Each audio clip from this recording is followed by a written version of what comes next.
Yeah, it is. It's dubbed as a finance COP because all the COPs that we have been attending, we used to have a problem of finance or the means of implementation. Countries like ours have come up with climate strategies known as NDCs, NAPAs, and NAPs, and those are all costed. Like for South Sudan, we need $100 billion up to 2050.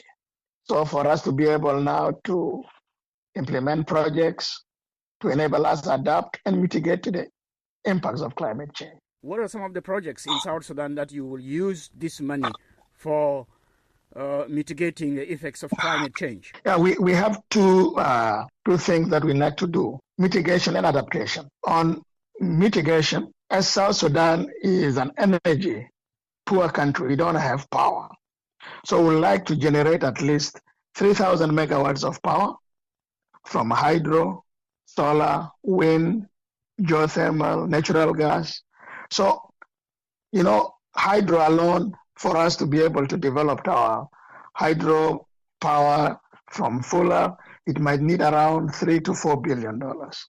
And also in mitigation, because 99% of our population are using fuel charcoal, and it's putting a lot of pressures in our forest.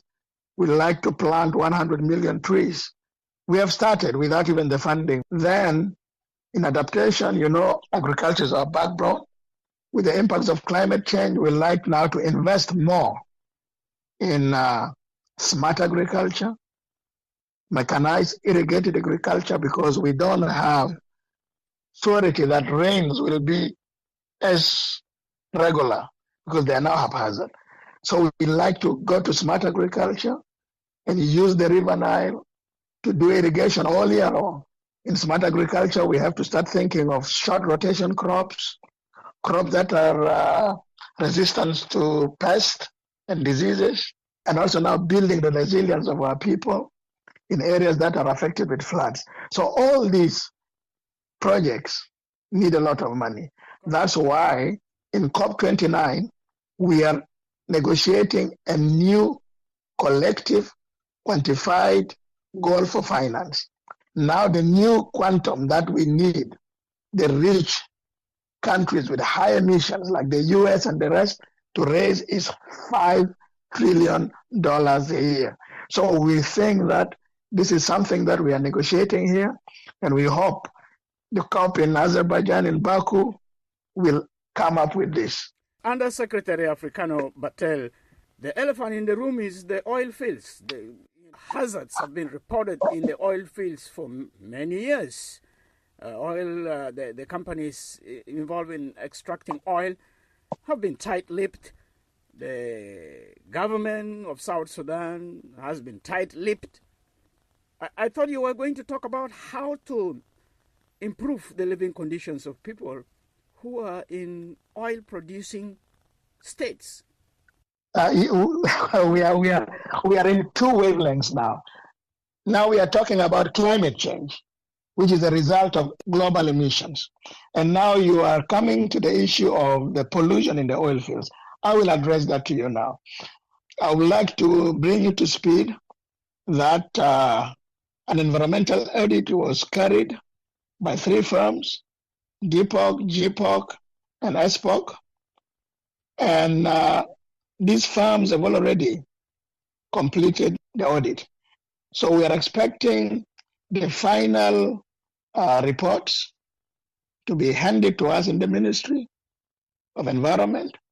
We are going to review those audit reports, the lab tests, and the conclusions that they have come out with, and the recommendations. So we'll also go and do some ground truthing on those reports. Then we'll know the extent of the pollution. If we prove that these oil companies have actually polluted, degraded our environment in the oil fields, that has impacted the livelihoods of our people, women giving still birth kids, deformed kids and all that, we are going to hold them accountable. to remediate, to compensate everybody that has been impacted. I've seen pictures from the oil fields, and these are not just pictures sent by random people. These are activists sharing pictures of pools of oil in areas where people are living, and even the drinking water in those areas are contaminated. And you're telling me you are yet to see the results of the assessment. It appears like the government is sitting discussing how to put off the fire instead of sending firefighters to put it off. We are not trying to minimize the pollution that is happening. We made sure that an audit has been done. We have asked for the other years when they were there under Sudan, but nothing has been done. But now they have started making sure that they operate using some high environmental standards. So whatever we are going to get will be made public. People will be held into account, and companies that have not been operating using high environmental standards will have to pay for that. Talk to me about the South Sudan Petroleum Act. I thought environment management would be top on the list. And if that is the case, why is it taking many years to hold these companies accountable? First of all, what I know, before exploiting a resource, you have to conduct an environmental and social impact assessment.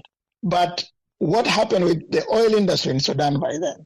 When Chevron left, then it went to Iraqi, then Talisman. We are in a war situation. Nobody in Sudan by then was thinking of environmental safeguards. What the Sudanese government were doing was simply make sure that they exploit this oil as fast as they can, develop whatever they want to do, because the oil is in the south. Okay? So, and those oil fields were actually treated as military barracks. You cannot go there. The oil fields are treated also as a national security asset. You cannot go to the oil field. No, but we in the minute the national security are present there, and I will be arrested for filming and taking pictures of the damage or the damages. Why do you want to go without taking permission? It's a no-go zone area, Undersecretary Africano. Our people used to go and visit those places. So even now, the firms that went to do the assessment were given clearance to go anywhere they wanted to go. So the realities on the ground is not as you perceive. Okay, there are processes that you need to do. Get the permit. You are given security. Also going there, you also have to be protected, like given the right attire to wear and all that kind of stuff. So now we have the access to the place. Our people will be going there impromptu to make sure that operations will be done the right way. This audit is a game changer, and hopefully anybody who will be operating the oil fields in South Sudan will be putting environment first. When will the results of the audit be made available to the public? Very soon. How soon is very soon? You have 3 audits, 600 pages, and over 30 people going to review, going to go to the field to make sure that what is done there is corroborated, check all the lab results of all the testing that have been done, the sampling and all that kind of stuff. So this soon for us, we are trying to make sure that because the appetite is there and we don't want to boil things and we want to make sure that we do it right, soon is something that will take us at least 1, 2 or 3 months. Thank you very much, Undersecretary Africano Bartel. I will check back with you in 3 months. When we get the reports and when we review them, there will be public documents. So everybody can research, everybody can look into it. And I think we are in the right track.